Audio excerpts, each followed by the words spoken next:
राज ऋषि। पवित्रता है ना, सत्य होता है ना। क्योंकि सत्य ऑलवेज पवित्र होता है, उसमें कोई मिक्स चैरिटी नहीं होती।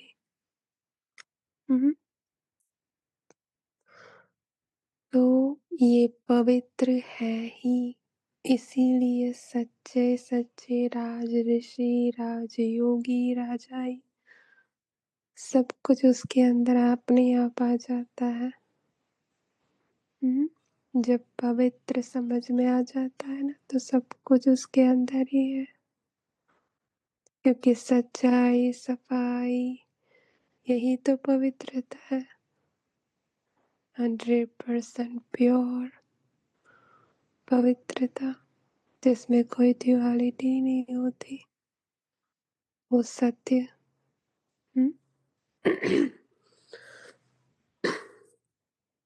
प्रश्न है, कौन सा अटेंशन राजाई के लायक बना देता है? उत्तर है, अगर पढ़ाई पर पूरा पूरा अटेंशन है तो राजाई मिल जाती है। बाप जो सुनाते हैं उसे अच्छी रीति सुनकर धारण करो। बाप ने सुनाया और बच्चों ने सुना तो राजाई मिल जाएगी।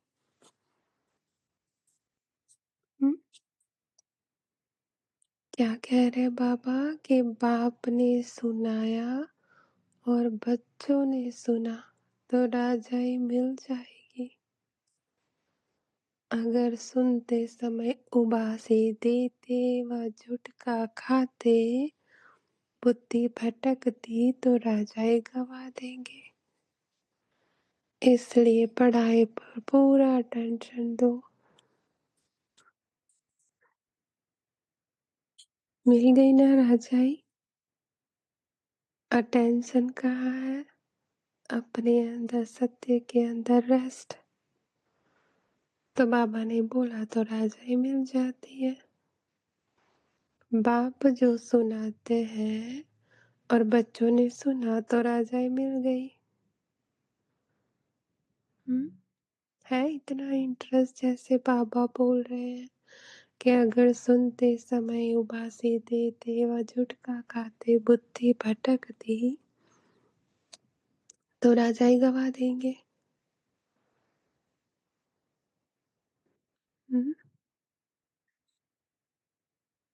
अपने सत्य में इतना कन्विक्शन है कि सत्य ही सब कुछ है, सत्य के अलावा कुछ भी सब कुछ असत्य है।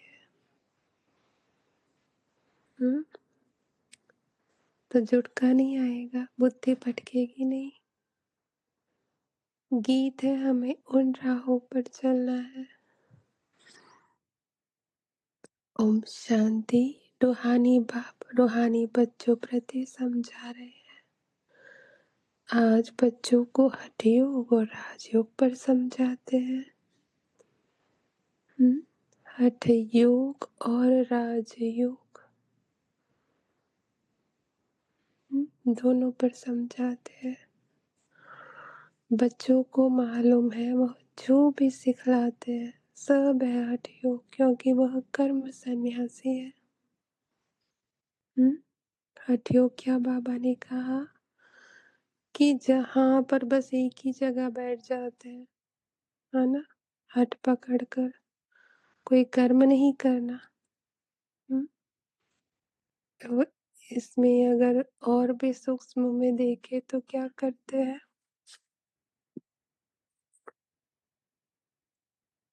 कि एग्जाम्पल दे रहे हैं ना समझ के लिए कि हम मेडिटेशन में बैठते हैं तभी मुझे शांति मिलती है, अदरवाइज मैं मूवमेंट में आती हूँ तो मुझे ऐसा लगता है कि मेरी शांति तो कहीं गायब हो गई।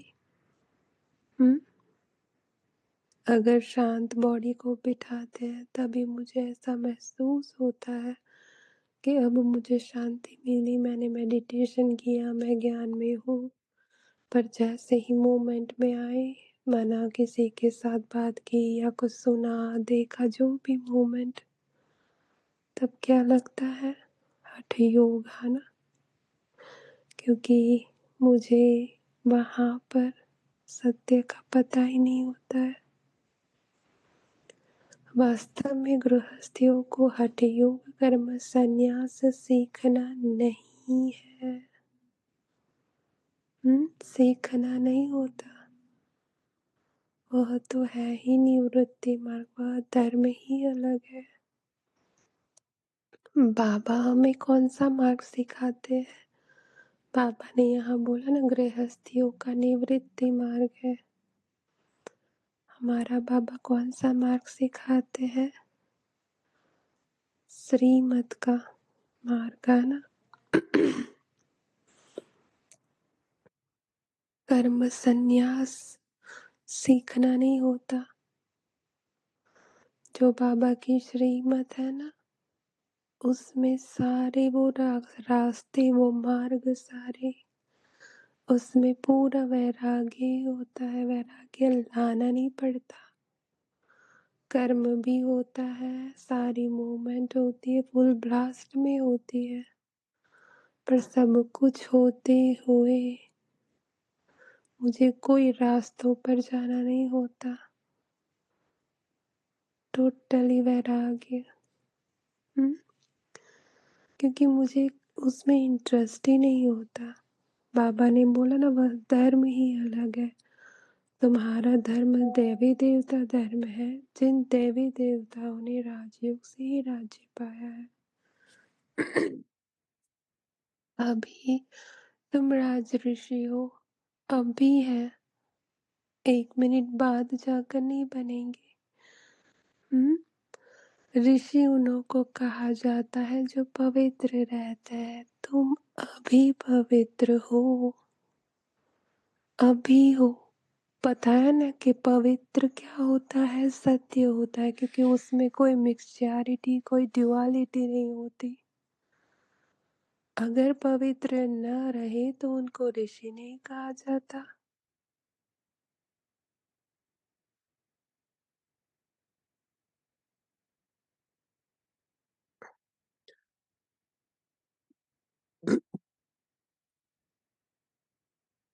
तुम राजाई पाने के लिए पवित्र बनते हो।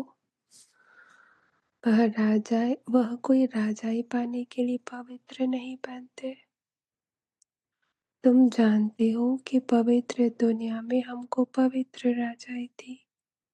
भारत में ही 5000 वर्ष पहले देवी देवताओं का पूज्य पवित्र प्रवृत्ति मार्ग था।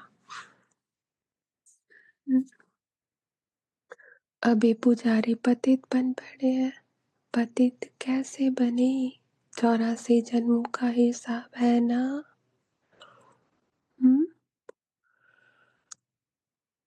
पतित कैसे बने?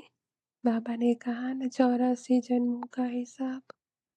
तो जैसे ही इस 84 जन्मों के रूप में, वो संस्कारों के रूप में ही है ना 84 जन्म।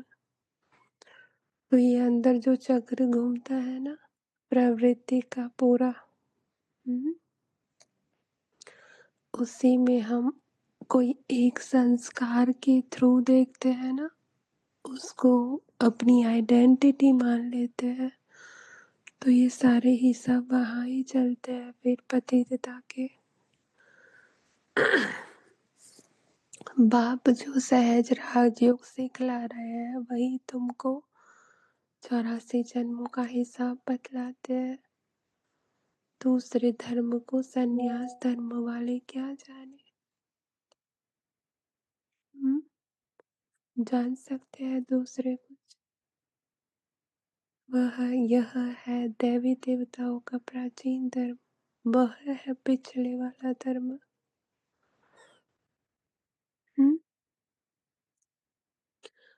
जो पास्ट हो गए हैं उनको सन्यासी समझ ना सके।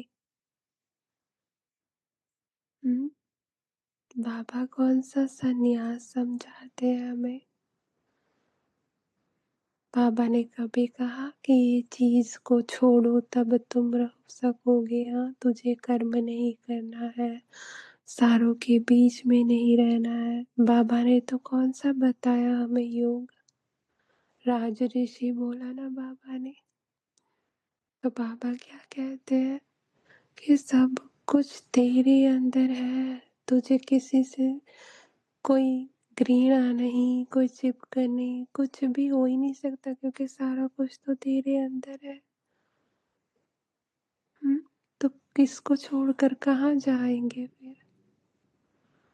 इसीलिए बाबा ने हमें क्या बताया? प्योर अलाउंस, प्योर एक्सेप्टेंस, ये नेचुरल नेचर है। मुझे उसे किसी के लिए संन्यास नहीं करना होता कि मैं इस चीज से संन्यास ले लूं तब मैं अपना सत्य जानूंगी। हम्म? तुम जानते हो हठ योग अनेक प्रकार के हैं। हम्म? कितने प्रकार के हठ योग होते हैं? होता है ना कि कोई सॉन्ग चले तभी मुझे ऐसा लगेगा कि हाँ अभी मुझे मेरा मेडिटेशन राइट डायरेक्शन में जा रहा है। हम्म? कोई लाइट जले तभी लगेगा कि हाँ अब मुझे ठीक है। ये सारे हठ योगी है ना, क्योंकि मैंने कोई चीज का सहारा लिया हुआ है।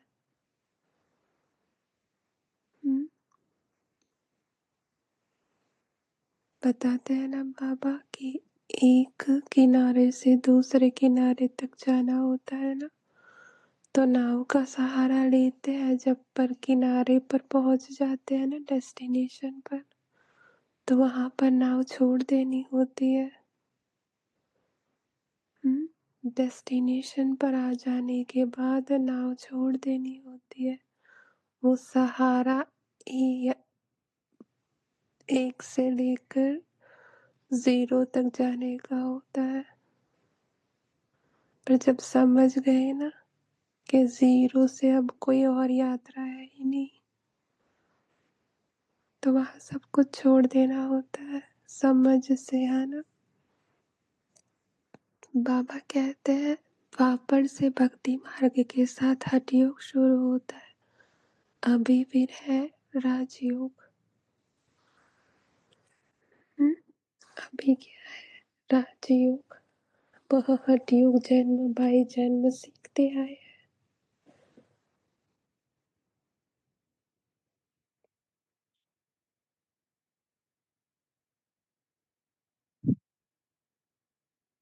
राजयोग तुम एक जन्म में ही सीखते हो, उनको जन्म बाई जन्म पुनर्जन्म लेकर हठ योग सीखना ही है।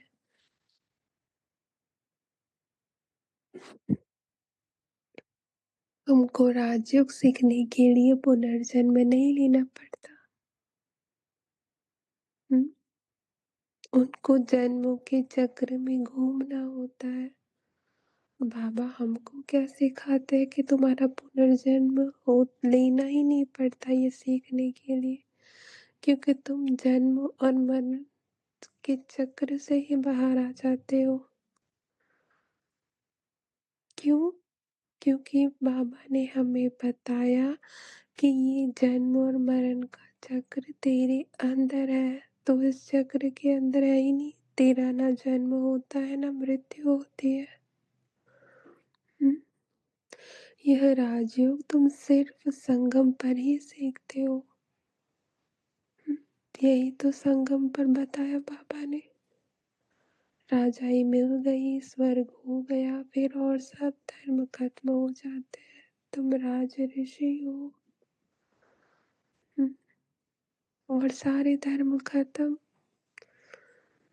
जो मैं मेरी के बना कर रखे थे ना, अब कौन सा? ओनली सत्य। हम्म? राधे कृष्ण भी पवित्र है ना। श्री कृष्ण को महात्मा भी कहते हैं। महात्मा पवित्र होते हैं। तुम भी अभी महात्मा व राज ऋषि हो। महात्मा अर्थात पवित्र, महान आत्मा। देखो शब्दों की हेरा फेरी है सारी। हाँ, क्या बोल रहे हैं बाबा? महात्मा माना क्या? पवित्र। और पवित्र महान क्या? आत्मा। तो ये महान आत्मा, पवित्र आत्मा, राजरोग, राज ऋषि, सारा कुछ शब्दों की हेरा फेरी कुछ नहीं है। समझ बस क्या है? सत्य है ना। बाबा कह रही है बातें कोई शास्त्रों में नहीं है, शास्त्र तो बाद में बनते हैं। कोई शास्त्रों में कोई भी का बातें है ही नहीं, क्योंकि बातें तो किसने बनाई है? जितने धर्म उतनी बातें। बोला ना कि शास्त्र तो बाद में बनते हैं, कहानियों में सब बैठ लिखते हैं, जो पास्ट हो जाता है वह बैठ खेल बनाते हैं। पास्ट हो जाता है ना, तब फिर सारे खेल चलते हैं। सच्चा तो नहीं है। अब बाप बच्चों को प्रैक्टिकल में पढ़ाते हैं, उनकी फिर हिस्ट्री बनाई है। प्रैक्टिकल में बाबा पढ़ाते हैं।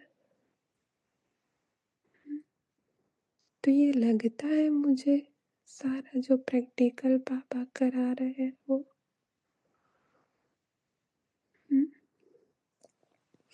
बाबा ने अभी तक पवित्रता के ऊपर कितना बताया, राइट?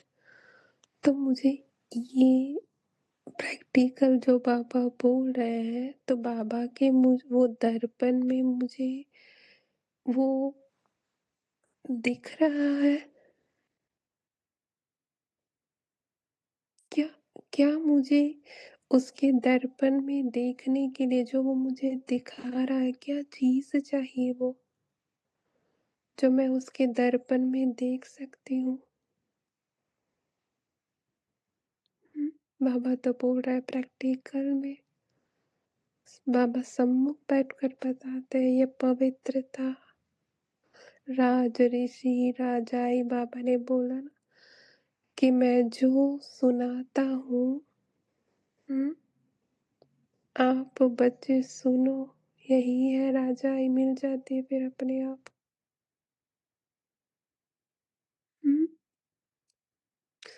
तो उसके दर्पण में देखने के लिए मुझे क्या चाहिए पता है?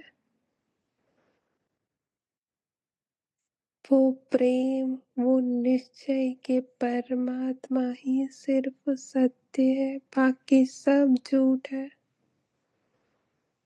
जब मुझे इतना निश्चय होगा ना कि वही एक सत्य है, बाकी सब झूठ है, तो क्या होता है फिर? ऑटोमेटिकली सब कुछ झूठ लगेगा। ऑटोमेटिकली फिर लगता है, फिर मुझे वो पॉइंट नहीं चिपकाने पड़ते कि परमात्मा प्रत्यक्ष प्रैक्टिकल में मुझे बता रहा है। और जिसको ये लगता है ना कि परमात्मा ही सत्य है, वो प्रैक्टिकल में जिसको लगेगा ना, बाबा ने बोला प्रैक्टिकली बताते, तो वो जो प्रैक्टिकली लगता है ना परमात्मा सत्य, तो फिर ये जीवन होता है ना, अपने आप कर्मातीत ही जीवन जी रहे होते हैं अभी नाव में। क्योंकि मुझे बाबा के अलावा सब कुछ झूठ लगता है।